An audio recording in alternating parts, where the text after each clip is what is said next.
Vamos embora para a palavra de Deus? Estão preparados?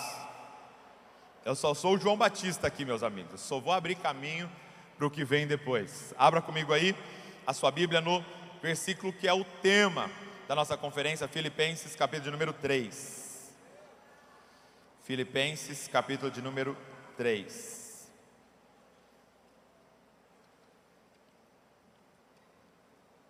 Todos os olhos em Jesus. Todos os olhos em Jesus. Nós temos expectativa somente em Ti, Senhor. Filipenses capítulo 3, eu quero ler a partir do versículo 4 com você.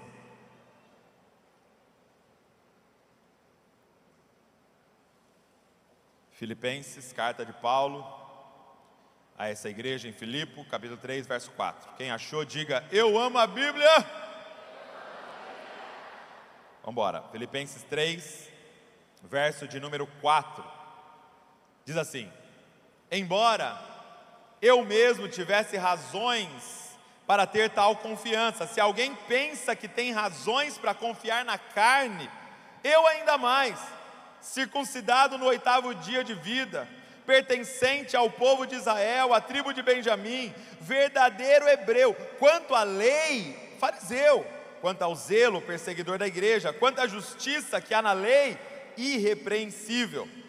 Mas o que para mim era lucro, passei a considerar como perda por causa de Cristo. Mais do que isso, considero tudo como perda, comparado com a suprema grandeza do conhecimento de Cristo Jesus, meu Senhor, para quem perdi todas as coisas. Eu as considero como esterco, para poder ganhar a Cristo e ser encontrado nele. Não tenho a minha própria justiça que procede da lei, mas a que vem mediante a fé em Cristo, a justiça que procede de Deus e se baseia na fé. Quero conhecer a Cristo, o poder da sua ressurreição e a participação em seus sofrimentos, tornando-me como ele em sua morte, para de alguma forma alcançar a ressurreição dentre os mortos. Essa é a palavra de Deus. Pai, nós queremos pedir, libera o teu Espírito Santo sobre nós aqui, para que nós possamos, Senhor, ter Cristo revelado através da tua palavra. Espírito Santo, nos guia em toda a verdade das Escrituras, no nome de Jesus. Amém e amém. Gente, existe uma pergunta que ela tem sido amplamente estimulada a ser feita na nossa geração.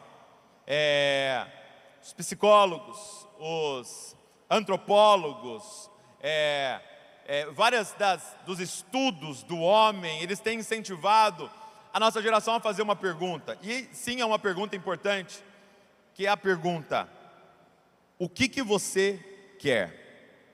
Ou numa autoanálise seria: o que eu verdadeiramente quero? Eles estão ensinando a gente a fazer uma viagem para dentro de nós, e olhar para dentro de nós, para tentar descobrir e nos alinhar e ser fiel à resposta dessa pergunta: o que você quer? O que eu quero? Então pergunta para quem está ao seu lado aí: o que você quer?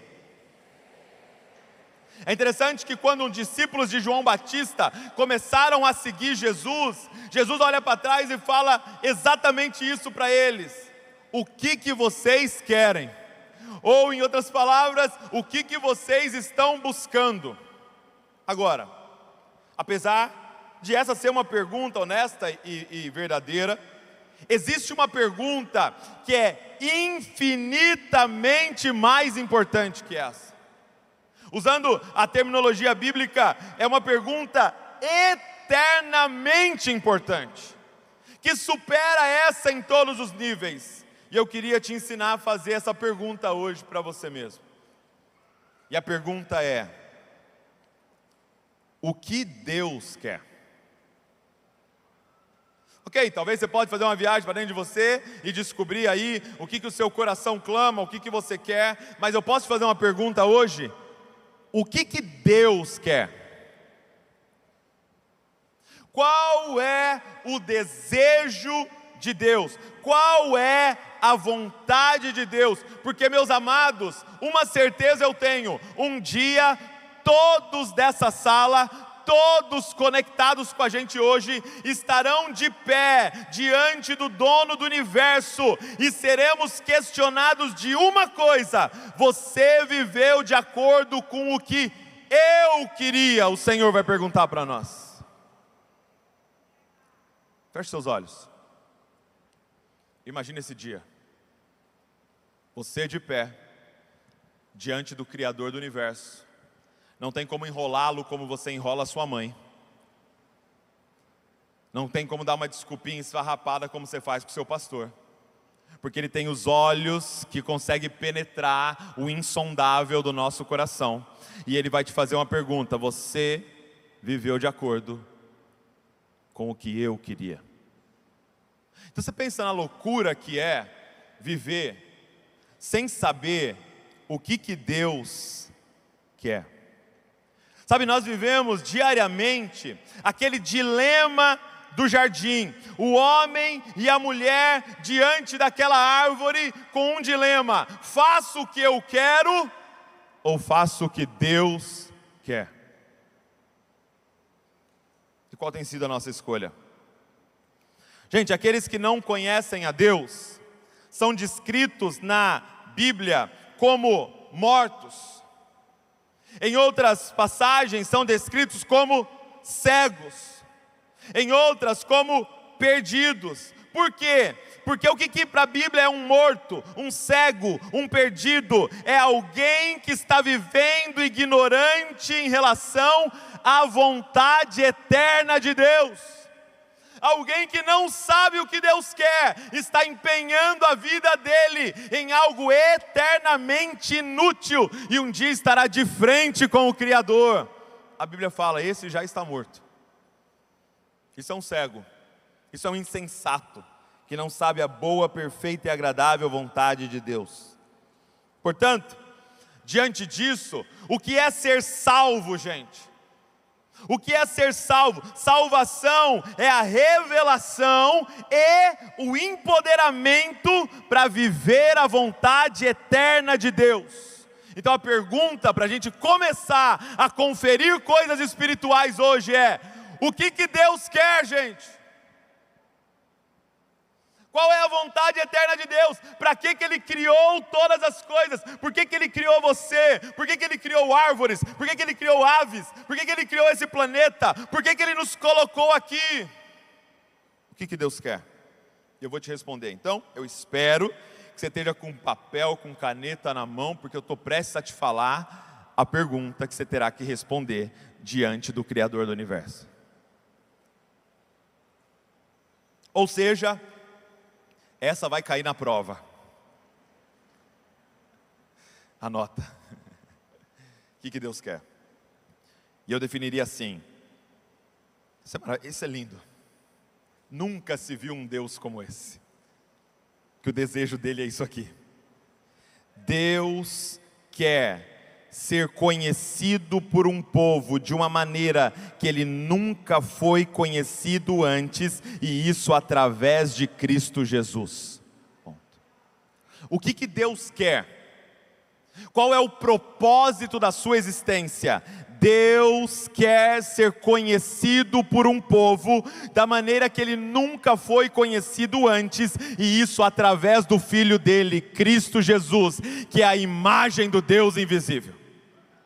Então para que você foi criado? Deixa eu te falar de outras maneiras. A vontade eterna de Deus é ter um relacionamento íntimo com os seus filhos. Deixa eu te falar de uma outra maneira. O propósito eterno de Deus é ter amigos. Deixa eu te falar de um outro jeito. A vontade eterna de Deus é uma noiva que o conheça como ninguém o conhece. Você foi criado para conhecer. E agora preste atenção, esse conhecer não é informações. Você foi criado para conhecer intimamente o seu Criador. Ele te criou para isso. A ponto das pessoas chegarem para Jesus e falar assim: ô Jesus, explica para a gente, o que é esse negócio de vida eterna? Sabe o que ele falou? Vida eterna é... O que é a vida eterna, gente? Conhecer a Deus e aquele a quem Ele enviou. É isso que Deus quer. É isso que Deus quer. Pensa nisso. A vontade eterna de Deus era tão grande de que nós conhecêssemos Ele, que Ele decide encarnar e entrar na história. Ele decide se despir de toda a sua glória, tomar forma humana, entrar numa carne, vir como um bebê, crescer, passar tudo, para que Ele pudesse olhar nos nossos olhos e dizer: eu quero ser conhecido por você. Gente, quando nós olhamos para os crucifixos, é muito comum ter crucifixos, né, na nossa cultura. Você olha para o crucifixo, principalmente na cultura católica, eles colocam Jesus pendurado ali na cruz, naquela representação, mas quase todos os crucifixos que eu já vi na minha vida, tem algo que está errado em relação à imagem original. Jesus tem um pano cobrindo a sua nudez, nessas representações. Eu entendo porque que eles põem, aquilo lá está em lugares públicos, mas a realidade, não havia pano nenhum. Deus estava pendurado na posição mais vulnerável que alguém poderia estar, completamente nu, porque era a mensagem dele gritando para o planeta: eu quero ser conhecido por vocês. Foi para isso que eu te criei. Meus amados, então, o que é sucesso? O que é sucesso? Eu posso te adiantar, nós estamos sendo enganados. Nós estamos chamando de sucesso o que Deus nunca nos pediu. Essa conferência inteira, gente, é para rogar a você: empenhe toda a sua vida naquilo que Deus chama de sucesso. Igreja, nós vamos perder a nossa vida fazendo algo que Deus não nos pediu. O que é sucesso? O que é um homem de sucesso? Uma mulher de sucesso diante de Deus? Sucesso é desejar e empenhar a sua vida naquilo que Deus deseja. Portanto, sucesso é quando eu começo a querer o que Deus quer. Porque deixa eu te falar uma coisa sobre a vontade de Deus, coisa que eu aprendi com o meu amigo Leandro Vieira. Ele dizia assim: deixa eu te ensinar um negócio sobre a vontade de Deus. Deus não passa vontade. Então, se você quer uma coisa e Deus quer outra, adivinha quem vai ganhar? Nesse braço de ferro. Então deixa eu te falar uma coisa já hoje. Já dobra o seu joelho, já faz sua língua confessar, já se submete ao Rei dos Reis que está vindo, e todo olho verá, e todos os reis terão que se prostrar diante dele, e já alinha o seu coração com o coração dele. Pergunta: Deus, o que você quer? E ele está dizendo: eu quero ser conhecido por você. Então eu vou declarar o que o apóstolo Paulo declarou: eu quero. O que eu quero é conhecer a Cristo, o poder da sua ressurreição, participação nos seus sofrimentos e me tornar como Ele em sua morte. O que é sucesso? É querer aquilo que Deus quer e empenhar a minha vida inteira nisso. Por favor, meus amados, que não sejamos os especialistas naquilo que é eternamente inútil. Chega de ler sobre a vida pessoal do ator da série que você mais gosta. Chega. Não estou dizendo para você não veja uma série. Eu estou dizendo, chega de pesquisar que ele está no 3º divórcio e o 4º filho dele tem um olho verde e outro azul, porque nasceu com uma... Chega! Porque isso é eternamente inútil.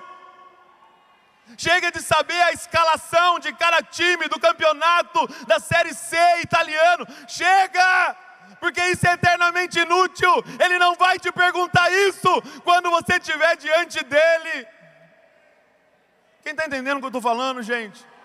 Rogamos, nós estamos aqui hoje, cada ministro que vai subir nessa plataforma, para rogar a você, igreja brasileira, empenhe-se em uma coisa: eu quero conhecer a Cristo. Eu quero conhecer a Cristo. Deixa eu te falar alguns substitutos que nós criamos para o conhecimento de Cristo. Primeiro, culto.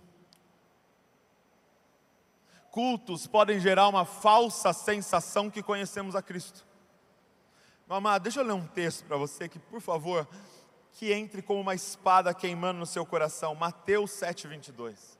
Diz assim: muitos naquele dia vão dizer: Senhor, Senhor, nós não profetizamos em seu nome, em seu nome nós não expulsamos demônios, em seu nome não fizemos muitos milagres, em seu nome nós fizemos conferência, em seu nome nós lideramos coral, em seu nome nós fizemos culto, e culto, e culto. Então lhes direi claramente: eu nunca conheci vocês.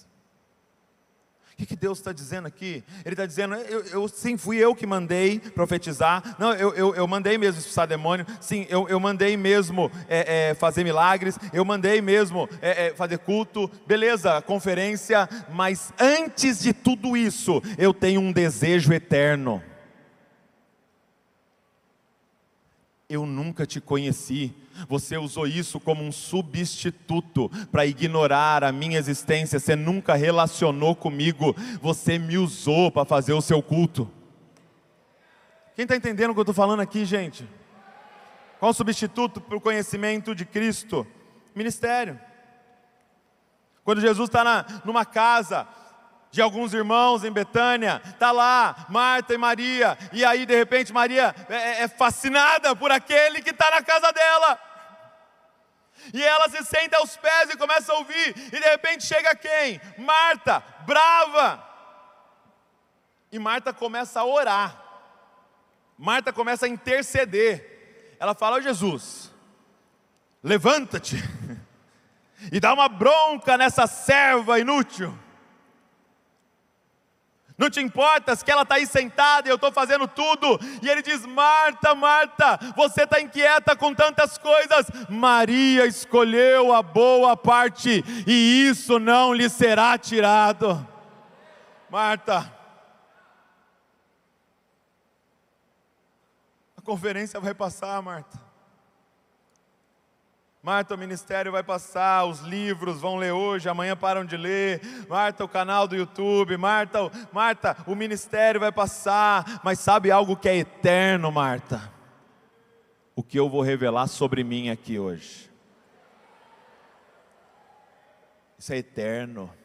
Daqui a milhares de anos nós vamos estar falando sobre isso, eu e você, Marta. Outra coisa que pode ser um substituto ao conhecimento de Cristo é o conhecimento meramente intelectual. Olha que interessante, João capítulo 5, verso 37. Jesus diz assim para aqueles líderes religiosos: o Pai que me enviou, esse mesmo é quem tem dado testemunho de mim. Vocês nunca ouviram a voz dele, nem viram a sua forma. Também não tem a palavra dele permanente em vocês, porque não creem naquele a quem ele enviou. Vocês examinam as Escrituras, porque julgam ter nelas a vida eterna, e são elas mesmas que testificam de mim. Ele está dizendo: vocês são profundos estudiosos da Bíblia, mas nunca ouviram a voz do Pai. Porque é um livro, simplesmente um livro, que vocês leem, tiram seus diplomas, esfregam um na cara do outro, mostrando quem é mais teólogo, e comentam no Facebook dos outros, um caça herege. Mas você conhece Deus? Ainda tem lágrimas nos seus olhos quando a gente canta para Yeshua?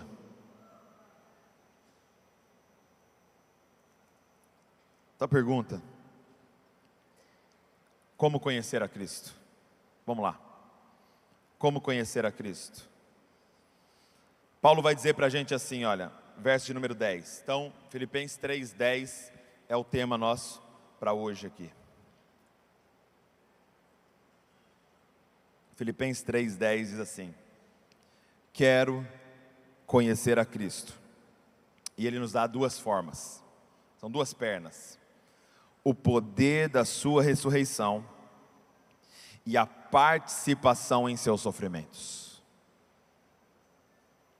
Como conhecer a Cristo? Primeiro, através do poder da sua ressurreição. Isso significa duas coisas. A primeira coisa que isso significa é que Paulo queria conhecer como Jesus é hoje. Em outras palavras, Paulo estava dizendo sobre conhecer o Cristo ressurreto. O que Paulo está dizendo é muito com aquela música que os nossos irmãos que à tarde estarão aqui com a gente, o F-Hop, ministra: ele não é mais um bebê na manjedoura, nem um homem pregado numa cruz. Ele morreu, ressuscitou e não ficará no céu para sempre. Naquele caminho de Damasco que nós cantamos hoje aqui, ele teve um encontro com Jesus ressurreto, aquele que os olhos dele são como chama de fogo, que veio como um cordeiro, mas agora voltará como leão da tribo de Judá, para governar sobre todas as nações. É desse Cristo que ele está dizendo: eu quero conhecer a Cristo. E o poder da ressurreição. Gente, o que faz um homem que dá esse currículo para a gente? Se alguém pensa que podia confiar na carne, eu ainda mais: circuncidado no 8º dia. Ou seja, os meus pais fizeram tudo certinho. Eu não tinha nem escolha, mas eles já estavam apontando o meu caminho. Aí ele diz: sou da linhagem de Israel, ou seja, o povo escolhido. Mas ainda mais, eu sou da tribo de Benjamim, meus amigos. Mais ainda, vocês querem no meu currículo? Hebreu de hebreus. Quanto à lei, eu era um fariseu. Aqueles irrepreensíveis, que faziam tudo o que a lei pedia, que sabia tudo de cor. Quanto ao zelo, perseguidor da igreja. Quando apareceram esses caras falando: ah não, aquele é o Messias, eu ia lá e espancava, matava se fosse necessário. Zeloso com a lei. O que faz um homem pegar esse currículo, e eu não sei qual é o seu currículo, e rasgar e dizer: agora tudo isso aqui é esterco? O que faz alguém declarar que as coisas dessa vida é esterco? Sabe o que faz? É quando eu olho para todas essas coisas e penso: nada disso vai me levantar do túmulo. Pega um diploma de Harvard e põe em cima de um túmulo.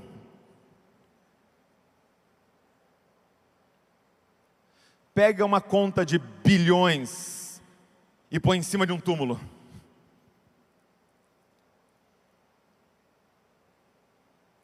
Pega carros caríssimos e colocam eles para passar em cima de um túmulo.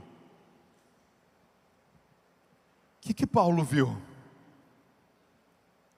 Os primeiros frutos. O que Paulo viu? O primogênito dentre os mortos. Aquele que foi o primeiro a ressuscitar e estava abrindo o caminho para que todos nós um dia fosse ressuscitar. E aí a segunda parte do poder da ressurreição: ele tinha os olhos no prêmio. O que nos capacita para a segunda parte, nós já vamos falar, participar dos seus sofrimentos, é porque Paulo sabia que seu prêmio não seria dado nessa vida. Ele não tinha nenhuma expectativa em ser recompensado nessa vida. Gente, me choca, tem algo que me choca muito, é o fato dessa carta de Filipenses ter uma temática. Os estudiosos dizem que essa carta é chamada a Carta da Alegria. Agora eu te pergunto, onde Paulo escreveu essa carta? Na prisão. Como que alguém na prisão, sendo torturado muitas vezes, sendo espancado, passando necessidades, como que alguém na prisão escreve para quem está fora dizendo: alegrai-vos sempre no Senhor, outra vez vos digo, alegrai-vos? Como? Gente, nós estamos diante de uma geração frustrada. E como é que faz para estar frustrado? É quando as minhas expectativas não foram atendidas. Deixa eu te ensinar o segredo de Paulo. Eu não tenho nenhuma expectativa nessa vida. Eu estou trabalhando para uma coroa de justiça que será dada pelo meu Senhor. Eu fui tomado pelo poder da ressurreição. E se de repente você não tem mais nenhuma expectativa nessa vida? E todas as nossas expectativas estão num clamor: Maranata, ora vem, Senhor Jesus. Como te frustrar? Como é que faz para conhecer ao Senhor? É dizendo: Senhor, eu quero conhecer o poder da ressurreição. Eu quero conhecer o Cristo ressurreto. Senhor, hoje aqui revela para nós o Cristo ressurreto, Senhor. Revela a beleza daquele que governa sobre todas as coisas e fixa os nossos olhos no verdadeiro prêmio. Mas a segunda parte, como conhecer a Cristo, é tomar parte nos seus sofrimentos. A forma de conhecer a Cristo é participar de seus sofrimentos. Sofrimentos, gente, eles nos revelam que nós não somos desse tempo. Sofrimento é um mecanismo do amor de Deus para a humanidade.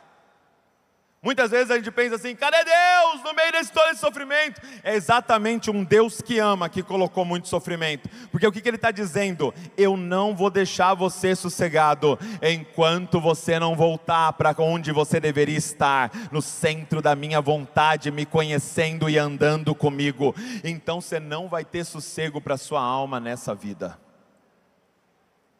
Sofrimento é o amor de Deus dizendo: tem alguma coisa errada. Quem concorda comigo? Tem alguma coisa errada. Tem algo a mais. Nós precisamos desesperadamente de um Salvador que vai colocar tudo no seu lugar. Então deixa eu te falar sobre a mensagem satânica do nosso tempo.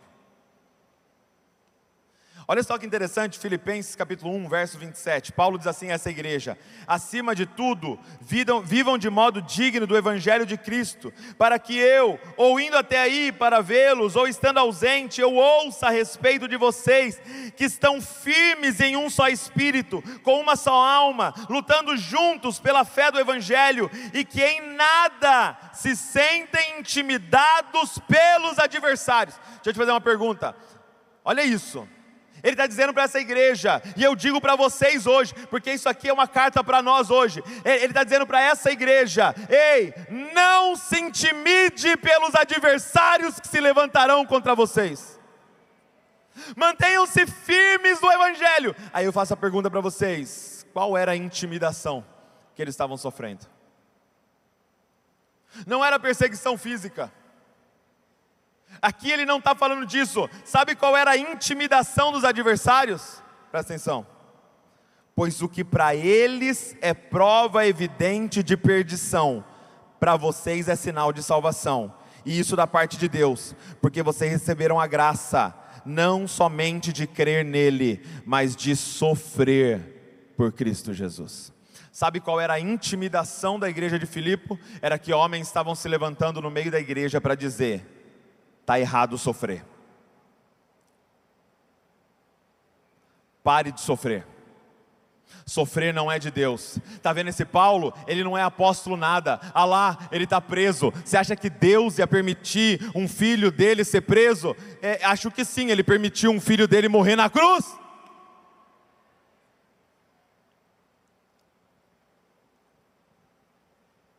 O que Deus está nos ensinando hoje aqui?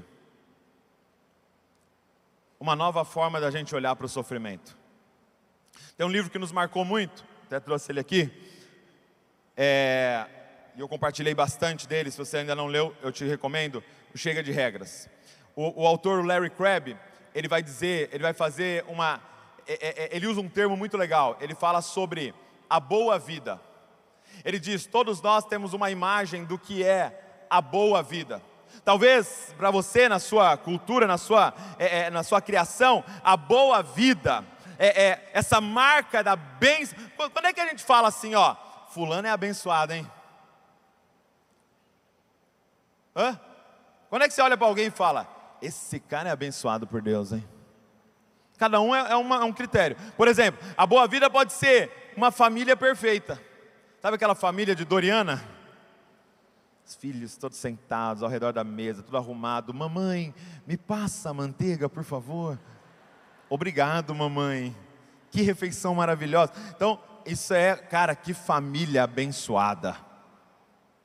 Ou talvez a boa vida pode ser uma saúde perfeita. Você viu ela? Tem 95 anos. Deus está abençoando ela. Ah, então a mulher que morreu com câncer, Deus estava amaldiçoando ela? Quem está entendendo? Ou talvez a boa vida seria uma estética perfeita. Olha que nenê lindo. É uma bênção de Deus. Então quer dizer que alguns outros não são abençoados.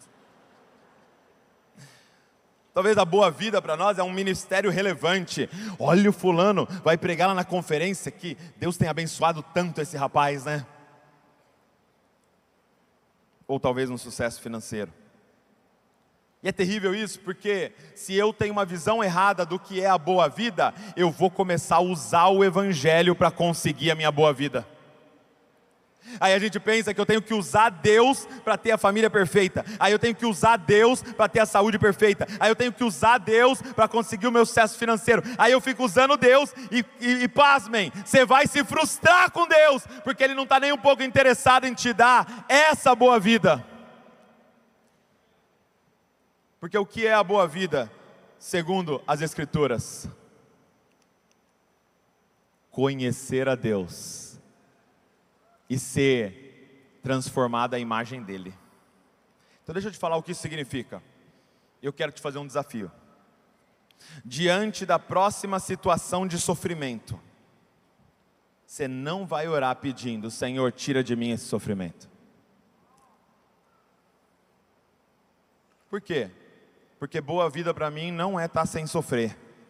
Você vai orar assim: Senhor, revela o Filho para mim no meio disso. Senhor, me faz mais parecido com Cristo no meio disso. Então não é: Senhor, por favor, Senhor, tira esse gerente de lá, aquele mala sem alça. Não. Senhor, tira esses adversários. Você já parou para pensar que os apóstolos não pediam nenhuma vez para parar a perseguição, mas para que Deus os fortalecesse para passar pelo meio dela? Por quê? Porque sofrimento é um convite para que o Filho seja revelado a nós. E o que a gente quer na nossa vida?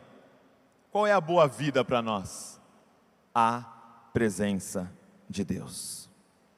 Você entende que Paulo, então, esse homem que está sendo um modelo para a gente aqui hoje, ele é imparável? Por quê? Porque os caras chegam e dizem o seguinte: para com isso, senão a gente vai te prender. Aí ele fala: prende. Aí eu prego para os guardas. Porque o que é a vida? Conhecer a Deus e fazê-lo conhecido. Ah, então nós vamos te soltar. Então solta, porque eu vou fazer Cristo conhecido no planeta inteiro. Aí eles pegam, mas então eu vou te matar. Por favor, porque aí você me joga no colo daquele que eu amo e quero passar a eternidade. Eu não sei o que eu desejo mais. Ah não, então nós não vamos te matar não, então me deixa, porque eu vou continuar correndo por todos os lugares, revelando quem Cristo é. É um homem imprendível, imparável. O convite hoje é: e se a gente empenhar a nossa vida naquilo que Deus quer, que é impossível te frustrar? Isso durante todos os dias da sua vida tiver um sorriso no seu rosto. Não porque você está iludido que esse mundo é perfeito, não. É que você sabe que aquele que começou a boa obra na sua vida é fiel para terminar. É porque você sabe que tudo coopera para o bem daqueles que amam a Deus e foram chamados segundo o teu propósito. E que não tem como frustrar aquele que já está morto e que só tem um desejo: Cristo em nós, a esperança da glória. Eu termino dizendo para você: Douglas, como é que eu sei que eu estou conhecendo a Cristo? Existe um resultado natural de quando nós temos um relacionamento íntimo com o Senhor. É o que Paulo termina no versículo. Eu quero conhecer a Cristo, o poder da sua ressurreição, participar de seus sofrimentos e me tornar como Ele. Toda vez que você estiver no processo de conhecer a Cristo, você vai ser completamente fascinado por quem Ele é, e você vai começar a ser transformado à imagem daquele que você contempla. Nós estamos lançando um livro hoje aqui com vocês, depois a gente vai falar até mais sobre ele, chama Discipulado Começa com Contemplação. E o que o Samuel Whitefield diz nesse livro é exatamente isso. Ele diz: discipular alguém é fazer essa pessoa ver a Cristo e ser transformado à imagem de Cristo. Discipulado é formar Cristo na outra pessoa. Então não tem como discipular quem não viu, porque como é que você vai se tornar parecido com aquilo que você não viu? Então é o discipulado de Deus. Como é que era o processo com Adão, gente? Adão iria andar com Deus, e conforme ele andava com Deus, Adão e Eva, eles iam sendo transformados à semelhança daquele que eles contemplam. E quando eles fossem transformados, eles seriam uma revelação de quem Deus é para o mundo inteiro. É isso que Deus quer fazer com a gente. Hoje Ele quer abrir os seus olhos, se os seus olhos ainda não foram abertos.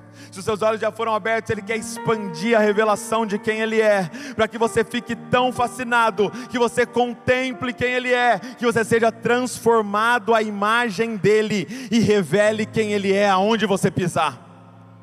Eu diria assim: o propósito da nossa vida é conhecer a Ele. E a missão da nossa vida é fazê-lo conhecido em toda parte. Qual é o seu propósito, Douglas? Estar diante dEle, como Maria aos seus pés, estar diante dEle, contemplando a beleza do meu Salvador. Qual que é a sua missão? Aonde Ele me plantar, eu ser uma representação de quem Ele é. É o advogado, Cristo. É o mecânico, Cristo. É o pastor, Cristo. É o cantor, Cristo. É o motorista de ônibus, Cristo. Fazendo unha, Cristo. Aonde Ele te plantar. E se Ele não te colocou nessa empresa porque o salário é o melhor, mas porque tinha um grupo de pessoas que Ele queria que visse a Ele? E se Ele não te colocou nessa faculdade porque o diploma vai abrir céus e terra, não, mas se tem lá um grupo de pessoas que Ele queria que visse Ele, e Ele colocou alguém que contempla Ele, que é transformado à imagem dEle, e agora se tornou uma revelação para o planeta. Isso aqui é Cristo Jesus. Eu encerro falando para vocês de um homem que passou exatamente por esse processo. O nome dele era Estevão. Estevão andou com Cristo. Estevão, durante um período, contemplou Cristo. Estevão teve um encontro com Cristo ressurreto. E Estevão participou dos sofrimentos de Cristo. E Estevão se tornou uma revelação de Cristo. Olha isso, Atos 7:54, você pode só ouvir. Fica de pé no seu lugar comigo. Fica de pé. Atos 7, verso 54, diz assim: ao ouvirem isto, os líderes religiosos ficaram com o coração cheio de raiva e rangiam os dentes contra ele. Mas Estevão, cheio do Espírito Santo, fitou os olhos no céu e viu a glória de Deus e Jesus.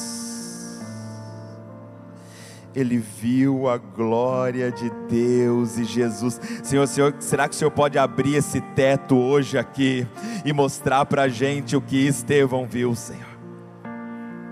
Que estava à direita de Deus, então disse: eis que eu vejo os céus abertos e o Filho do Homem em pé à direita de Deus. Eles, porém, gritando bem alto, taparam os ouvidos e unânimes avançaram contra ele, e expulsando da cidade, o apedrejaram. As testemunhas deixaram as capas dele aos pés de um jovem chamado Saulo, e enquanto o apedrejavam, Estevão orava dizendo: Senhor Jesus, recebe o meu espírito. Então, ajoelhando, se gritou bem alto. E me diga, quem que você viu orando isso? Senhor, não os condene por causa deste pecado. E depois que ele disse isso, morreu. Pai, nós temos um desejo apenas hoje aqui: te ver. Não dá, Senhor, para continuar, Senhor, como igreja, sem ver a pedra angular, sem ver o firme fundamento, Senhor, sem ter um encontro real e profundo contigo, Senhor. Eu quero que você comece agora a interceder. Eu quero chamar os intercessores que vão orar nesse momento. Eu quero que você comece a interceder agora por você, mas nós vamos levantar um clamor pela igreja brasileira, para que os nossos olhos sejam abertos e que Jesus volte a ser o centro da igreja. Que homens sejam tirados do centro, que celebridades sejam tiradas do centro, que estratégias sejam tiradas do centro, que métodos sejam tirados do centro, que placas de igreja sejam tiradas do centro, que projetos de poder sejam tirados do centro, e que os olhos da igreja estejam fixos no noivo dela, que os olhos da igreja estejam completamente fascinados por uma visão, e uma visão apenas: Cristo Jesus. Você pode levantar um clamor junto comigo? Senhor, nós intercedemos agora por nós aqui, por todos conectados com a gente, mas pela igreja do Brasil, Senhor. Abre os nossos olhos, Senhor, e fascina-nos por quem Tu és. Revela o Filho, revela a Tua glória a nós, para que nunca mais sejamos os mesmos, Senhor. Nos transforma em uma revelação viva de quem Tu és para a nossa nação, a ponto de olharmos para os nossos inimigos e dizermos: Pai, os perdoa, porque não sabem o que fazem, Senhor. Levanta uma igreja gloriosa, apaixonada pelo Filho, Senhor, completamente tomada por quem Tu és, Senhor.